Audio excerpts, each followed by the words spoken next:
Gražus gėlynas tik vasarą, daug laiko reikalaujantis augalai tavęs nebedomina, turiu sprendimą. Tai žoliniai augalai. Šiame video papasakosiu 3 priežastis, kodėl jie vis dažniau papildo mūsų daugiamečius gėlynus ir kodėl vis dažniau jį renkasi naujakuriai.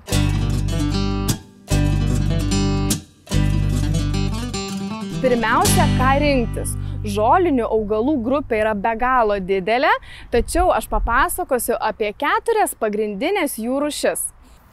Miskantas tai pati didžiausia ir galingiausia žolinė gėlė.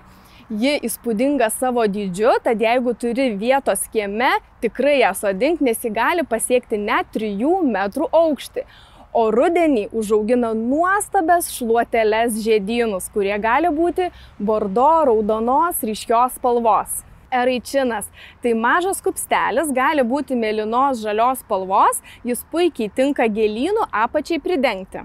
Lengvai banguojanti soruolė, švelnios formos, kuri užaugina nuostabias kiškio uodegėlės.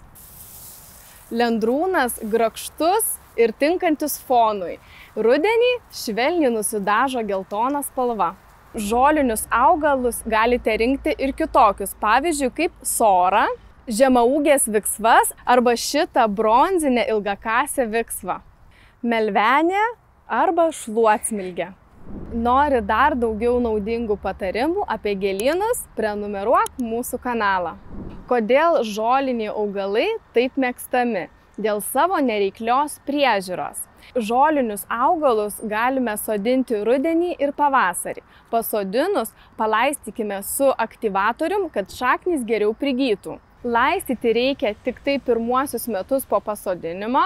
Tręšti reikėtų tik pavasarį, kad jie pabustų po žiemos miego. Kirpti žolinius augalus rekomenduoju tik anksti pavasarį. Svarbiausia, žoliniai augalai gražūs visus metus. Vasarą jie žaliuoja ir plaikstosi vėjyje, rudenį užaugina nuostabias šluoteles ir keičia spalvą, žiemą žoliniai augalai apšąla ir atrodo struktūriškai įdomus jūsų sode.